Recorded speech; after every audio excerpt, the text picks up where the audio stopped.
Hey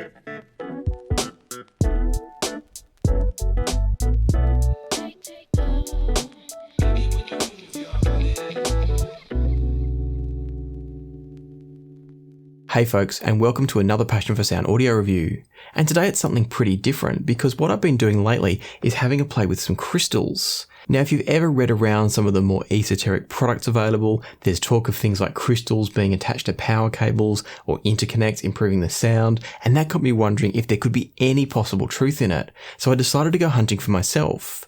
I went out, I bought myself a small handful of crystals, and I started having a play. As part of that, I also did some research into how crystals are used, and one of the concepts talked about for those that believe in crystals is the idea of gridding them, and that means you put them in different shapes, different configurations to try to use the flow of energy to change what's going on in the environment around the crystals. So I was curious to see if that could also apply to amplifiers, DACs, audio components in general. So for this test, I just grabbed 2 different DACs, 2 different amps, and had a bit of a play.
The crystals that I've used for this test are some amethyst here. This is meant to be a very high vibration crystal. I've played around with that concept to see what it would do. Then we've got some black tourmaline. This is normally like a grounding and protection crystal. I've got some citrine. This is a natural citrine point.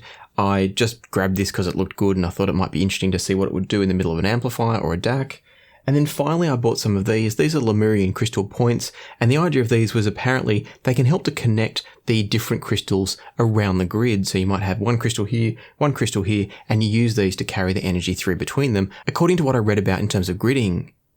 And so what I did from there was I really just played around. I took some specific examples of grids from some of the books that I found, and then also I just had a play. So let me talk to you now about what I heard, what I didn't hear as I went through this process. My first test used the Burson Soloist 3XP amp, and I kept things pretty simple here. I just did a really basic square where I took some black tourmaline and put it at each corner on the amplifier, and then I ran some crystal points to connect them up. So it was very simple, nothing fancy, but it was just kind of my test case to see if there was potentially any merit at all in this.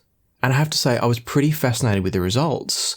What I heard I'd describe as being kind of similar to using high quality interconnects. And what I mean by that is that the sound just became a little bit clearer, cleaner, and more open. There was generally a better sense of overall space, not more space, but it was like the background of the music became a bit blacker. There was a bit more space between sounds. You could just hear everything in the soundstage just a bit more clearly. And so as a test case, I was suddenly pretty interested. I wasn't sure if I was going to start this process, put this first set together, and then just pack it all in and give it up. And that was kind of what I expected might happen, but what I actually heard really shocked me, and so I decided to go further. So from there, I turned back to some of the research I'd done about gridding, and the next example I found was the idea of doing a triangular grid. So as the name would suggest, this is just a case of taking 3 crystals, putting them in a triangular formation, and then connecting them up with those Lemurian crystal points. And that particular grid is intended to remove negative energy and just generally kind of tidy up the space around the crystals and the environment that they're in, from an energetic point of view, I mean. And so I tried this on the Geshelli Labs J2 DAC. That's the ESS one. I am waiting on the AKM DAC to come in soon, so make sure you subscribe if you want to see that review. But using the J2 ESS version, I set up a grid where I put the 2 tourmalines, these black tourmalines here. I put 2 of those at the back of the DAC and 1 at the front and connected them up with those crystal points. And the results were actually quite impressive. What I heard from doing this was a cleaner and smoother sound from the DAC. It was a little bit like when I've tested in the past going from the stock switch mode power supply to a linear power supply where everything just got cleaner and smoother and more refined. The separation of sounds again got a bit better, a bit like it did with the Burson Soloist 3XP. And I'd say that what it managed to do was kind of pull away some of the digital glare. Now, I don't understand how this could be possibly working, but that's definitely what I'm hearing. One warning though is that particular setup with the black tourmalines and the quartz crystal points might actually make the J2 ESS a little bit too smooth for some people. It might go a step too far. And that's one of the interesting things that I found about this, and I'll revisit this later on, is that the idea of using crystals to tweak your audio means that you can actually play with them a little bit to get just the sound that you want to. So it's quite a fascinating opportunity. And so having had some success with my first 2 attempts, I then moved on to another option, and that was using the Burson Composer, so not the Soloist here, but the DAC version Composer, using the Composer with what's called a Star of David grid.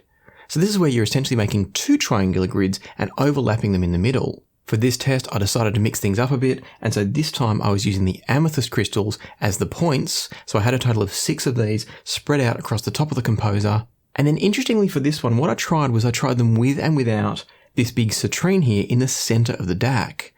And the first thing that really stood out to me, this was quite fascinating, there's a flicker in the OLED display from the Composer, and what I noticed was that when I actually put the citrine in place, the flicker disappeared.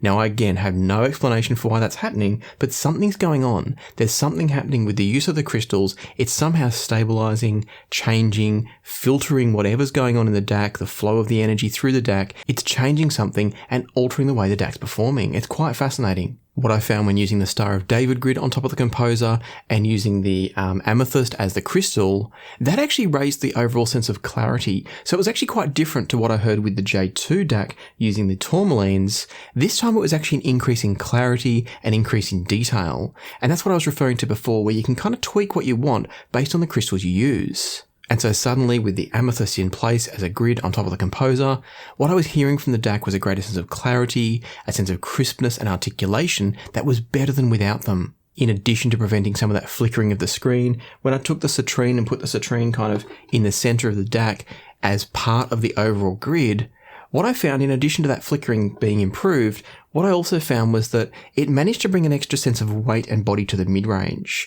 And what that resulted in was that the center focus of the image, the kind of whatever the main instrument or vocalist was better focused. It had a better sense of body and weight to it. It became a bit more holographic, if you want to use that term. I know some people don't like that term, but it was just more tangible in space. And so at this point, I was both shocked but also kind of excited at the possibilities that lie before us. We're talking about $20 to $30 worth of crystals. They don't have to be special, they don't have to be fancy, but you can absolutely then play and tweak the sound to your liking. And so at this point, I decided to get a bit experimental, and I moved away from anything that I'd researched from kind of an energy healing, crystal healing point of view, and I just played.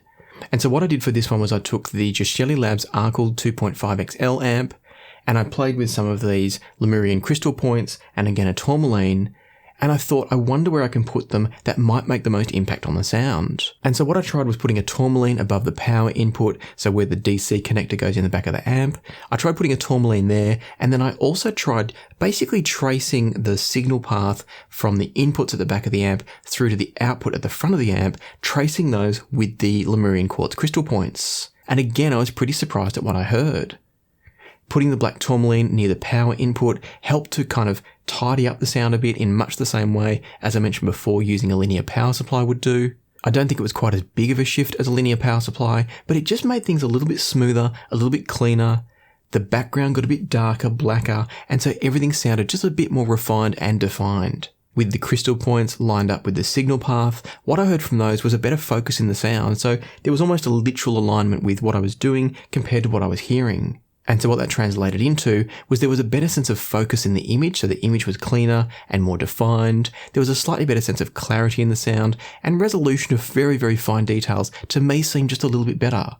I wouldn't say this was a dramatic shift, but it was enough of a shift that I definitely think it's worth playing and experimenting more. And so for me, I was pretty shocked at this. I went through a bunch of different comparisons, played around with a bunch of different kind of configurations, and in each case, there were subtle shifts in the sound that I was hearing. I did find some slight differences between whether I was using something like a metal chassis amp, like the Burson Soloist 3XP, and the wooden chassis amp, like the Archel 2.5XL from Geshelli Labs. And so I think you might find that depending on the design, the layout, the materials used to build the amplifier, you may find different combinations and different configurations work better or worse depending. But as I said before, this is something you can very easily do for only a little bit of money. You can buy crystal points like these little amethysts here. These are like a couple of bucks each. The tourmaline's the same. Something like the citrine point could be more expensive depending on where you're shopping and the quality of it. But you can very easily, for sort of $40, $50, you could very easily get yourself a little collection of crystals and go nuts playing with it for yourself. See what you hear, see what you like, and then all of a sudden you've tweaked your system in a way that suits you. Now, I'm not sitting here suggesting this is a vast change and you're going to turn a $200 amp into a $1,000 amp with a couple of crystals, but definitely there seems to be an impact that they're making. And so if it sounds interesting to you, grab some crystals for yourself. I don't have any links for you because it's going to depend on where you're going, where you're located, etc. But grab some crystals for yourself, have a play, and see what you think. Of course, if you were to have a go at this, I'd love to hear in the comments down below what you think about it. I know this video has been a bit different to my usual, but hopefully you've still found it interesting, enjoyable, informative perhaps. And if you have, as always, I'd love it if you hit the like button, consider subscribing, and ring the notification bell if you haven't already. But for now, let me leave it to the music and maybe the crystals, who knows? And I'll look forward to seeing you here next time on Passion for Sound.